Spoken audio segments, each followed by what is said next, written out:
یہ کائنات میرے لیے ہے اور میں اللہ کے لیے ہوں. یہاں زندگی بنتی نہیں ہے، بنائی جاتی ہے. اللہ بناتے ہیں زندگی، جس کو ہم حیات طیبہ کہتے ہیں. جب چھوٹے ہوتے ہو تو تم سارا وقت کھیل کود میں لگے رہتے ہو. ہاں، وزینۃ و تفاخر. اور جب ذرا سے بڑے ہوتے ہو، ہاں، پھر لوگوں کو دکھاتے ہو، اپنی زینت دکھاتے ہو. ہاں جی، یہ دیکھو جی میری گاڑی دیکھو، میرا گھر دیکھو. اور جب بڑی عمر ہو جاتی ہے، وتکاثر فی الاموال. یقین مانو بوڑھا آدمی اگر اس کو دین زندگی سے نکل جائے وہ انتہائی خطرناک ہو جاتا ہے. بڑھاپے کے اندر بھی وہ کیا کہتا ہے، میرا ایک دوست مجھے بتا رہا کہ میرے ابا کی عمر 75 سال ہو گئی، کیا کہہ رہے ہیں کہ مجھے باتھ روم میں اٹیلین ٹائلز چاہیے. یہ چیز مرتی نہیں ہے بڑھاپے میں جا کر. ہاں، بڑھاپے میں بھی نہیں جا کے مرتی یہ چیز. بڑھاپے میں جب آدمی پہنچتا ہے، ہاں، تو جوانی میں کیا دکھاتا ہے، میری گاڑی دیکھو، میرا گھر دیکھو، میرا بزنس دیکھو. اللہ فرما رہے ہیں. اور پھر بڑھاپے میں جا کر کہتا ہے، او میری دولت دیکھو، میرے بیٹے دیکھو، میرے بچے دیکھو، میرا یہ دیکھو، میرا وہ دیکھو. کمثل غیث اعجب الکفار نباتہ ثم یہیج فتراہ مصفرا ثم یکون حطاما. اللہ فرما رہے ہیں یہ جو چیزیں تمہیں پسند آ رہی ہیں، تمہیں اس کی حقیقت پتہ ہے کیا ہے؟ اس کی حقیقت کیا ہے؟ اس کی حقیقت یہ ہے، سنو، کہ جیسے ایک کھیت ہے نا، اس میں زمین کا ٹکڑا ہے، اس میں کھیت کھلیان ہرا بھرا تمہیں نظر آ رہا ہے، لیکن وہ جو نیچے سے اس کی جڑ پیلی ہو رہی ہے وہ تم نہیں دیکھ رہے. وہ جو نیچے سے اس کی جڑ پیلی ہو رہی ہے وہ تم نہیں دیکھ رہے.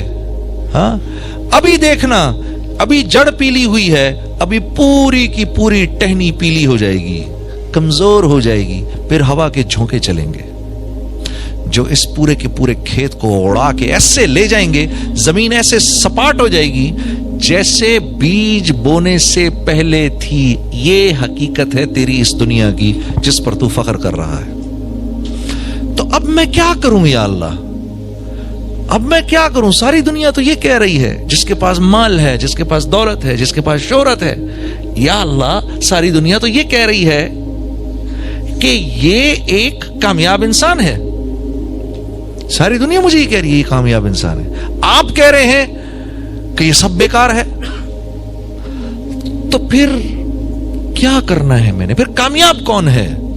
تو جواب آتا ہے، فمن زحزح عن النار وادخل الجنة فقد فاز. یار یہ تو سنی نہیں میں نے بات. اگر یہ مجھے کوئی نہ آ کر بتاتا، یہ بات تو میں نے سنی. اگر میں نے قرآن نہ پڑھا ہوتا تو اس کا تو مجھے پتہ ہی نہ چلتا. اگر مجھے میرے نبی نے نہ بتایا ہوتا تو مجھے تو پتہ ہی نہیں چلتا. کامیاب یہ نہیں ہے جن کے پاس یہ سب کچھ ہے. اوہو، اس کی تو اللہ مذمت فرما رہے ہیں. کامیاب وہ ہے جو جہنم سے بچ کے جنت میں چلا جائے. معاشرہ ایک بات کرتا ہے اور نبی ایک بات کرتے ہیں. معاشرہ کچھ کہتا ہے، سنت کچھ کہتی ہے. یہ معاشرے کی اور سنت کی جنگ ازل سے چل رہی ہے میرے دوستوں. یہ آج کا قصہ نہیں ہے کہ آج ہم بدقسمتی سے علماء پر انگلی اٹھاتے ہیں کہ یہ ہمارے پیچھے پڑ جاتے ہیں. یہ آج کا واقعہ نہیں ہے. اور یہ تو قیامت تک ایسے لوگ آئیں گے جو ہماری رہنمائی کریں گے. ہاں، یہ مالک کا احسان ہے، اللہ کا احسان ہے اس امت پر. یا ایھا الذین آمنوا اتقوا اللہ وکونوا مع الصادقین. اس آیت کے زمرے میں قیامت تک ایسے لوگ آئیں گے جو ہماری رہنمائی کریں گے، جو ہمیں بتائیں گے سیاہ اور سفید کا فرق، جو ہمیں بتائیں گے کہ نبی کی زندگی کون سی ہے، نبی کا راستہ کون سا ہے، کامیابی کا راستہ کون سا ہے، دل کے کھل جانے کا راستہ کون سا ہے. دل میں تم چاہتے ہو کہ بہاریں آئیں، اس کے لیے کس راستے پر چلنا پڑے گا. قیامت تک کے لیے فکر نہ کرو، ایسے اللہ والے آئیں گے جو ہمیں یہ راستہ دکھائیں گے. ہاں، بس کرنا کیا ہے، ان کا ہاتھ پکڑنا ہے، ان کو سچا سمجھنا ہے. جیسے اللہ پر فرما رہے ہیں، ان کو سچا سمجھنا ہے. میں سمجھتا ہوں کہ میں نے اپنی زندگی پر سب سے بڑا احسان یہ کیا، میں پرسنلی سمجھتا ہوں کہ باوجود اس کے کہ اس گانے والی زندگی میں تھا، گانے بجانے کی زندگی میں تھا، میرا دل اس بات کی گواہی دیتا تھا کہ یہ تبلیغ والے، یہ دعوت والے لوگ جو ہیں یہ اچھے مخلص لوگ ہیں، ان سے جڑنے میں میرا فائدہ ہے. میرا دل اس بات کی گواہی دیتا تھا، یقین کرو.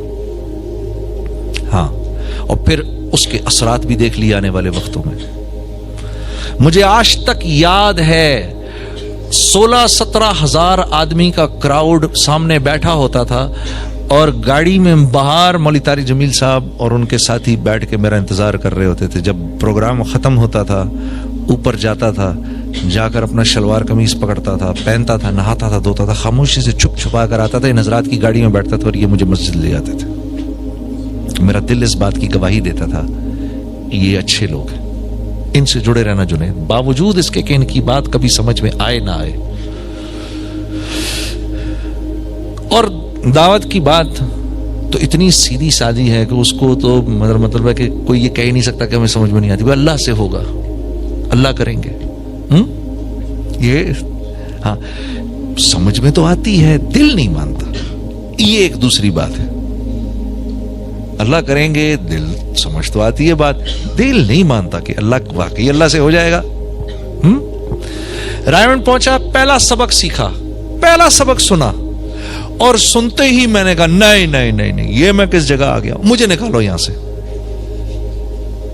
مجھے ادھر سے نکالو. پہلا سبق رائمنڈ پہنچتی جو سنا. ہاں، محنت سے مال نہیں ملتا، مال سے چیزیں نہیں ملتی، چیزوں میں راحت نہیں، راحت اللہ کے حکموں میں ہے. پہلا سبق جو رائمنڈ میں سنا، اور سنتے ہی دماغ نے فوراً انکار کر دیا.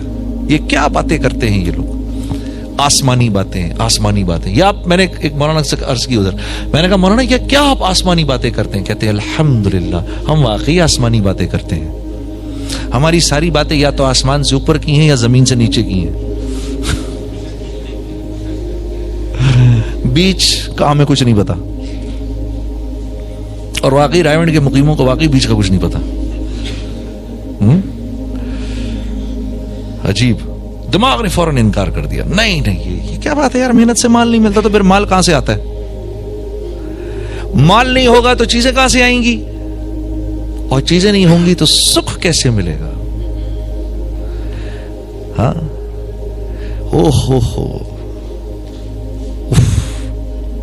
یہ تو اتنا بولنا پڑے گا، اتنا بولنا پڑے گا وظیفے کی طرح، جیسے اللہ اللہ اللہ اللہ بولتے ایسے بولنا پڑے گا. اب میرا ایک دوست، میں نے اپنے ایک دوست کو دیکھا ذکر کر رہا، وہ ذرا سی اونچی آواز میں ذکر کر رہا، تو اب اگر کوئی کر رہا ہے سبحان اللہ الحمدللہ، اگر تو سمجھ تو آ رہی ہے نا کیا ذکر کر رہا ہے، یا اللہم صلی علی محمد، سمجھ میں آ رہی ہے کیا ذکر کر رہا ہے، استغفر اللہ العظیم العظیم، سمجھ میں آ رہا ہے کیا؟